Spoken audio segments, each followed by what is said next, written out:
Hello അസ്സലാമു അലൈക്കും. ഇന്നൊരു കൊത്തു പൊറോട്ട ഉണ്ടാക്കാൻ കേട്ടോ.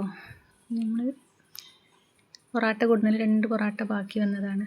ആ 2 പൊറോട്ട വെച്ചിട്ടാട്ടോ ഞാൻ ഇന്നൊരു കൊത്തു പൊറോട്ട ഉണ്ടാക്കുകയാണ്. ഞാനിത് ആ പൊറോട്ട നമ്മുടെ മിക്സിയുടെ ജാറിൽ ഇട്ട് കൊടുത്തിട്ടുണ്ട്. ഇത് നന്നായിട്ടൊന്ന് അടിച്ചു കൊണ്ടിരുന്നു കേട്ടോ. അത് അടിച്ച് വെച്ചിട്ടുണ്ട്. അപ്പോൾ നമ്മളിതാ ഒരു ചട്ടി അടുപ്പത്ത് വെച്ചിട്ടുണ്ട്. കുറച്ച് വെളിച്ചെണ്ണ വറന്ന് നമ്മൾ വലിയ ഉള്ളി ഇട്ട് കൊടുക്കട്ടെ കേട്ടോ. ഞാൻ കുറച്ചേ ഉണ്ടാക്കുള്ളൂ, നല്ല 2 പൊറോട്ടയേ ഉള്ളൂ. അതുകൊണ്ടാണ് കൊത്തു പൊറോട്ട ഉണ്ടാക്കുന്നത്. ഈ ഉള്ളി ഇനി നന്നായിട്ടൊന്ന് വാട്ടി വരണം. ഇതിൽ ഉപ്പിട്ട് കൊടുത്തിട്ട് നന്നായിട്ട് വാട്ടി ഒരു പാകത്തിനാവുമ്പോൾ പച്ചമുളക് വേണ്ടവർക്ക് ഇട്ട് കൊടുക്കാം കേട്ടോ. ഞാൻ പച്ചമുളക് ഇട്ട് കൊടുക്കുന്നില്ല. ഒരു ചെറിയ തക്കാളി ഇട്ട് കൊടുക്കുന്നുണ്ട് കേട്ടോ അതിൽ.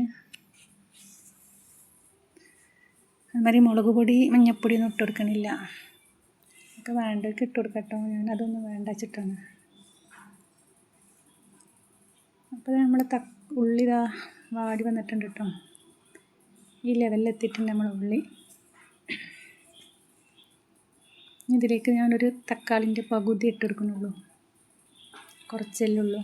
അപ്പോൾ ഒരു തക്കാളിൻ്റെ പകുതി ഇതിലിട്ട് കൊടുത്തിട്ട് നല്ലോണം ഒന്ന് വാട്ടും കേട്ടോ. അപ്പോൾ ഏകദേശമൊക്കെ ആയില്ലേ.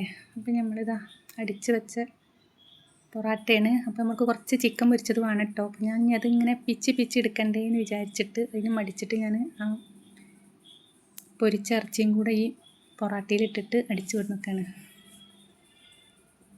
ഇത് ഈ അടിച്ചു കൊടുന്ന പൊറാട്ട ഈ ചട്ടിയിൽ കണിടുക കേട്ടോ.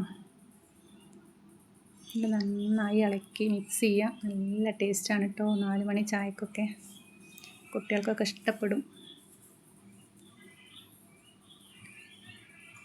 അപ്പം ഇന്ന് ഇത്രയേ ഉള്ളൂ. ഇഷ്ടപ്പെട്ടാൽ എല്ലാവരും ലൈക്ക് അടിച്ച് സപ്പോർട്ട് ചെയ്യുക. ഉണ്ടാക്കാത്തവരൊക്കെ ഒന്ന് ഉണ്ടാക്കി നോക്കണേ. വേണ്ടവർക്ക് ഇത്തിരി മുളക് പൊടിയും ഇട്ട് കൊടുക്കാം കേട്ടോ.